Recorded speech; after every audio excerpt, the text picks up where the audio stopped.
Thank you very much. My name is Snyman. I'm the founding director of Invasive Fish Species Management. We're an NPC, a non-profit company that, out of necessity, saw its formation due to lack of funding. Karaoke. Thank you. Thanks. Thank you. Due to lack of funding, and so the loophole in the system basically led us towards forming a non-profit company, and it's been going well. We are gaining momentum at the moment. We work in collaboration and in partnership with Sandparks and with Cape Nature. Our relationship with Cape Nature started in early 2018, and our data collection with Cape Nature commenced as of the 4th of March to the present date. Basically, I want to give you a rundown. I've got a two-part video here. The first 5 minutes is going to be about our methodology, the results we get, and the challenges due to our results that we get the way forward. Thank you, Kay. So basically, carp is listed as one of the world's top invasive species. They are prolific breeders. An adult female can release between 300,000 to 2 million eggs in a spawning season. They can withhold the eggs, they can release them, and they may sporadically spawn or stop spawning as conditions change and so on. Now, the data that we have from SIAP is that the groenvlei survival rate for carp that have eggs that have been fertilized is roughly 1%. So you've got 1 million eggs, you've got 10,000 eggs that become adult carp. So it's a continuous fight against the exponential multiplication of a super carp population at this point in time in groenvlei. So being prolific breeders, we've got that problem. The other problem is they're prolific feeders, and they are omnivorous. So they're mainly bottom feeders. So they will burrow underneath muddy areas and so on. They continuously uproot aquatic plant structure. And this releases phosphorus, which is one of the main causes of algae blooms, and you've got a whole range of water clarity issues and increased water turbidity levels, as we've seen with groenvlei roughly about 1.5 years ago. Thank you, Kay. So, looking at groenvlei, it's a beautiful lake. I'm sure you're all familiar with it. Over there we have carp in the height of a spawning season. This was over the period October 2018. There you can see the causes of carp's activities, how they muddy up lakes and so on. Now you can go ahead. Moving over to our methodology. Bow fishing has been one of our, you can give it a quick stop there, please, guys. Okay. Thank you. We developed a method which is a common method overseas and in America and Australia. But we've adapted that method, namely bow fishing. It's basically the bow hunting of carp. We came with this presentation to Cape Nature at the beginning of 2018. The mission was given for a trial period, and we had a lot of homework to do. But being a group of avid bow hunters, we sort of sifted through the information that we had at the stage, and we developed our own methods to make it a more selective method of targeting, especially the large breeders of carp. Now, the footage you're about to see that was shot during a spawning season in October 2018. And when carp spawn, they basically are oblivious of the external surroundings. They've got one thing on their mind. They need to spawn, and that's it. So that allows us to get very close to them and to harvest a lot. Now, I'm not trying to create the impression that this is all success. What you see here, 1 in every 5 shots is a carp that gets landed on a boat. We just edited out all the misses. So you can go ahead, okay, thank you.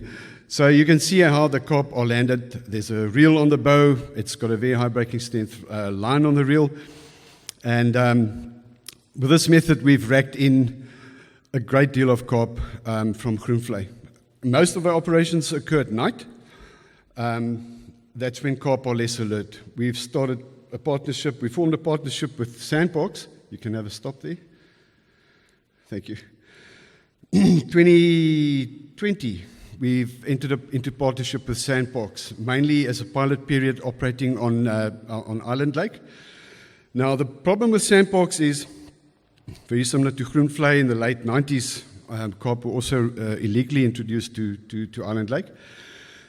The problem with carp on Island Lake is there's a high predatory factor for your eggs, your larvae, your fry, and possibly your yearlings. But the ones that do survive become really enormous. We rack them in the nothing underneath 5 kilograms is the carp that we catch there. And we exclusively operating with bow hunting only in Island Lake. Reason being is if we use gill nets like we do on groenvlei, you'll have an enormous bycatch rate. So we're trying to adapt some methodology on that side as well with the use of certain types of nets. Just to give you some examples of how big they really do become. That was harvested from, you can go, that's a 500 ml bottle. But you see now really how big they really become. You can go, okay, thank you. That one was last week, turning in at about 10 kilograms. That's how big are they. No jokes. So also mainly nightfall. After nightfall, we get the carp and Island Lake. Our bow fishing results, that's groenvlei. That is one night's outing of a duration of about 6.5 hours. I'll get to that with a question. That's a very good question. So, stop there. Thanks, Kay. So the carp that we've hunted, can you go a little bit back, please, Kay? Sorry, we've got a glitch with my video. I think the carp jinxed it. There we go. Debbie, I need the herb from you to cause amnesia in carp, please. Can you organize it? A bit forward, thank you. So as our bow fishing results in groenvlei, if you get those stats there after this clip, you can stop. Thanks, Kay.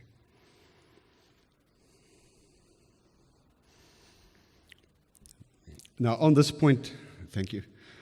So between the 4th of March 2018 and January 2022, the total count of carp we've racked in by the bow fishing method only is 4,210 carp, totaling just over 16 tons.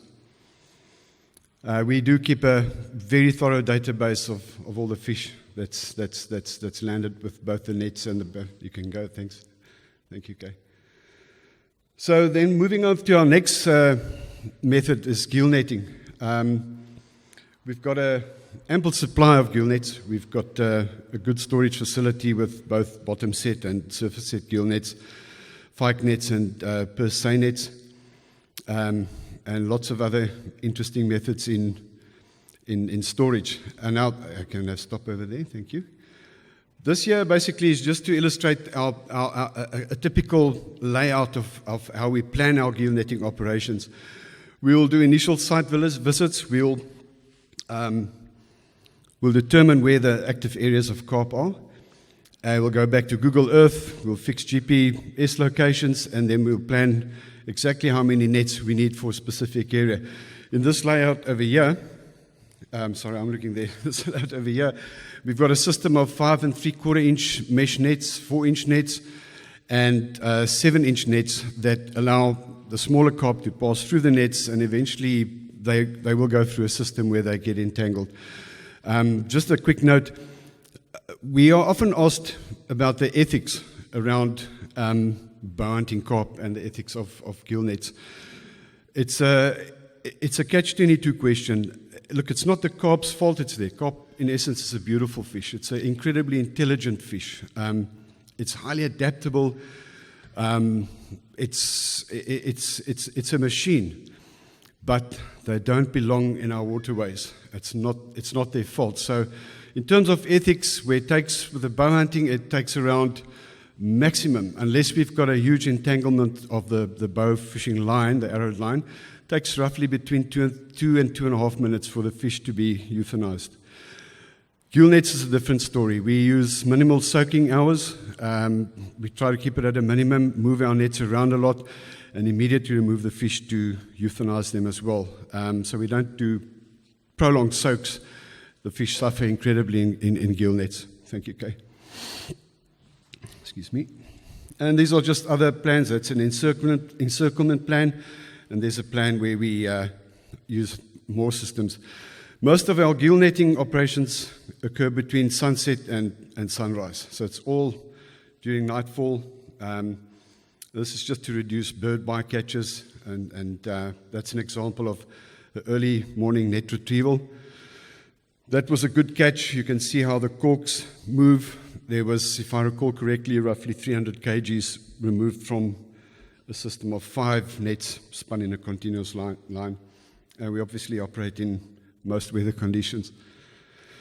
So the total carp we removed from Groenvlei, if we look at the figures here, gill netted between 12 February 2020 and 6 February 2022. Excuse me. We've removed 1,260 carp from Groenvlei with a total weight of, I've rounded it off, but it's just over 3.2 tons. And if we look at our total removals from Groenvlei, this is now the combined catch with the bow hunting and the nets. So between March the 4th, 2018 and the 6th of February 2022, total count is 5,470 and just touching the 20-ton mark that we've done on Groenvlei. It's still not enough. Keep in mind, this has been done by one two-man team. So we're busy expanding and getting another 2 vessels in the water with more teams, more funding, and if there's anyone here that's got money to throw around, speak to me afterwards, please. You can go ahead. Thanks, Kay. Fike netting. So a fike net is basically a funnel-like trap. Fish swim along 2 leaders or wings, and it's mainly targeted to your fry and your yearlings of carp. Just give you a perspective of their size. That's a 6-kilogram carp. Oh, you can keep going, Kay. Thank you. And that's the size they've come. The Groenvlei growth rate, incidentally, from egg to the first year, they grow around 200 millimeters. That's 20 centimeters. So it's an enormous growth rate.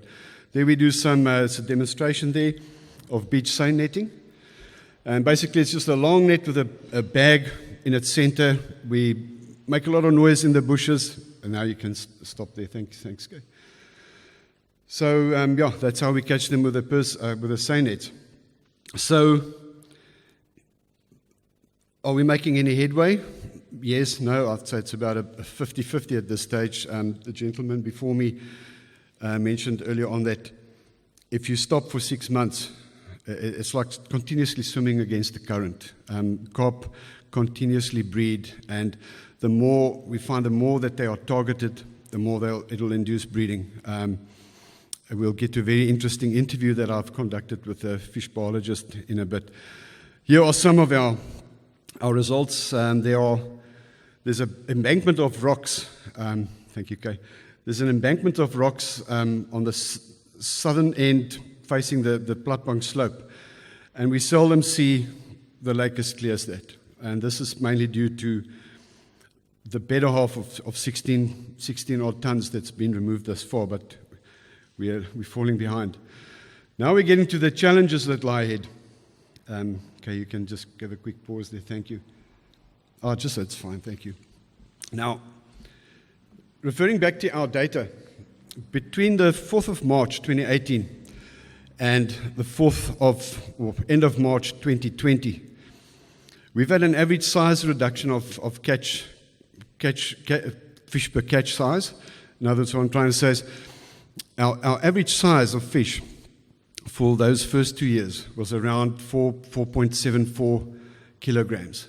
Right now, we don't even bow hunt fish that are over 3 kilograms. Our gill nets, we had to revert to smaller mesh size and had more gill nets custom built to continuously adapt as the carp adapt. So right at this stage, we are gill netting and bow hunting in Groenvlei carp with an average size of average weight, of 2.5 kilograms. And Dr. Ben van der Waal, later in this interview that we'll look at now, covers why fish do that, why they become smaller, and why we've got a next challenge laying ahead. So I'm going to step back now and just watch Dr. Ben van der Waal's interview we had with him last year. Thank you, Kay.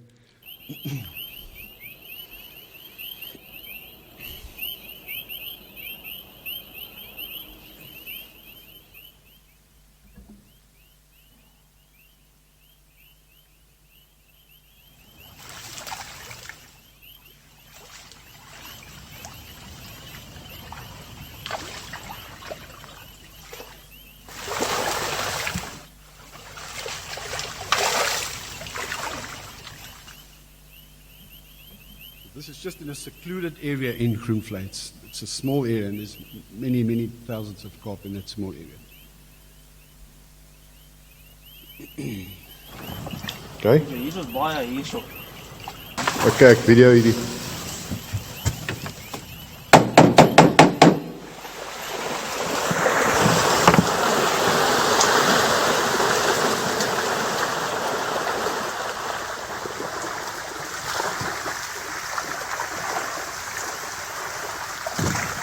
Now we can't gill net them there or bound them there, so we're reverting to other tactics this year to get them out using complex white noise, in other words, sound.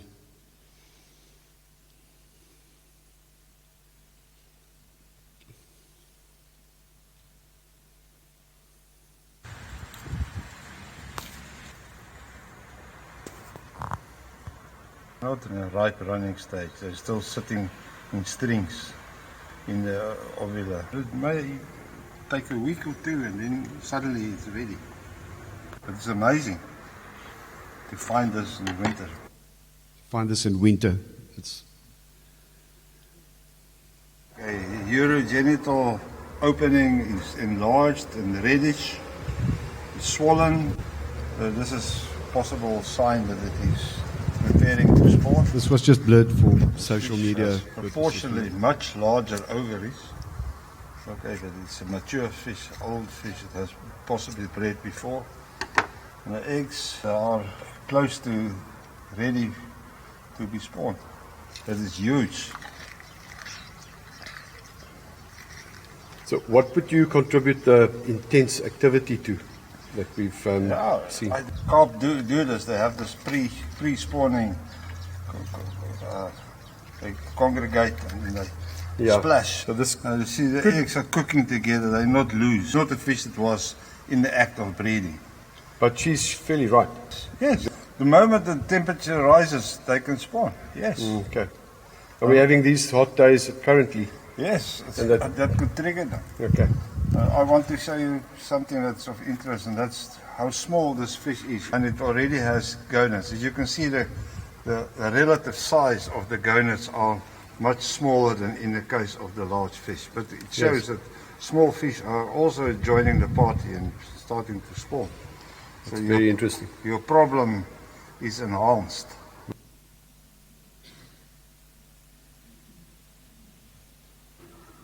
Male, as I thought, and look there, when I press here, there is some sperm emerging from the thing. This fish was ready to do his thing. So I think he is the cause of the females also congregating. So I think this was a congregation, pre-spawning kind of congregation, but males already heated up and ready to do their thing.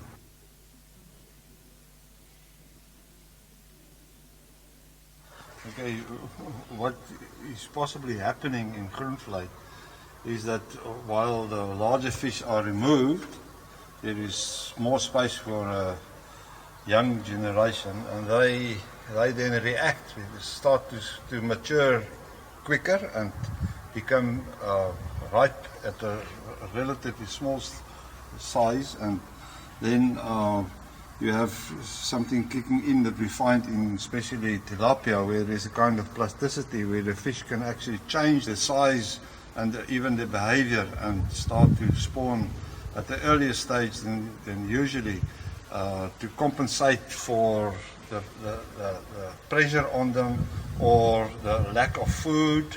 They can stop growing and they divert all the energy into breeding, trying to maintain the population. And you get what we call dwarfing. The whole population they stop growing, spending all the energy into reproduction. So if that is the case for carp, you have a tall order waiting to control that. Dr. Ben van der Walt, thank you very much.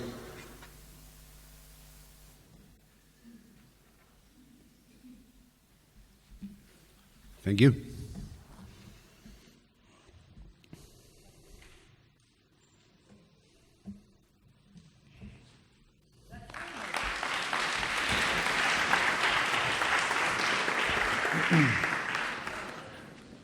I'm sitting there absolutely riveted. I'm thinking to myself, okay, then please don't let there be more, because it's like looking monster carp from Groenvlei, and then they're getting smaller and they change and start just having more eggs. It's crazy. Okay, very interesting subject, something that I've certainly never seen before. Do we have any questions? Hi. So the question was raised earlier on, which I just wanted to come back to. What do we do with them? I did hear that you euthanized them. I'm not wearing the cap as a vegan vegetarian when I ask this question, but would it not make more sense? People can eat carp, can they not? Why would we euthanize them rather than feed a lot of the people that are living in, for example, wilderness and the toes-rant and etc.? What do you do with the fish?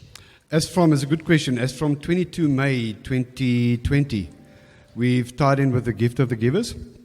We had all this biomass, and we were, with the lockdown, national lockdowns, there were a lot of restrictions. We could hardly operate. We were losing a lot of data. So we approached Cape Nature and said, hey, here's a plan. Let's feed people. Let's use the resource and feed people. And one thing led to the next. So a lot of health regulations and municipal regulations had to go over there. She'll be able to. She knows. And Pam, yes. And eventually we've signed a MOA with Cape Nature, and as well as the Gift of the Givers Office also signed their own MOA with Cape Nature. So we are supplying, under the banner of Cape Nature, we're supplying Gift of the Givers with the fish. They in turn supply to soup kitchens. To date, the freshest data that I have from Gift of the Givers as of a week ago is that when portioned via soup kitchens and the handouts, 100,900 people have been fed to date. Yeah. Wow, fantastic.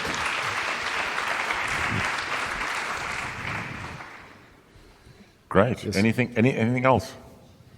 Any other suggestions? I told you my suggestion was shot down in flames when I said put crocodiles in. They just said no, forget it.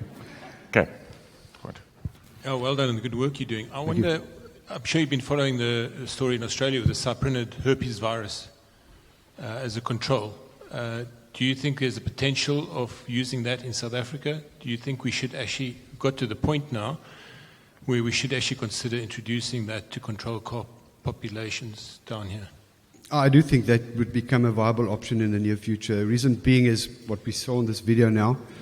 You will never gain control over the carp. There has been internal discussions with Cape Nature and operational meetings with rotenone is a no-no. It's never going to happen. Nobody's going to poison any of the lakes and so on, but we're going to have to use selective biocontrol methods in the very near future, because it's not a win-win game at the moment concerning staying ahead of the carp. So the thing is just the management problem in Groenvlei per se is who's going to take that fish out, because you have a massive die out of fish. There's so many little channels, so many little nooks and crannies and little islets, which we call the backwaters. That's going to cause it could cause a major ecological gedang, if you want to call it that, especially when it comes to tourism on the banks of Groenvlei. But it's I think it's a very viable method. There we go. Any more questions for Johnny? We'll move on to our next speaker. Johnny, thank you very much. That was extremely informative. Thanks. Thank you very much for your time.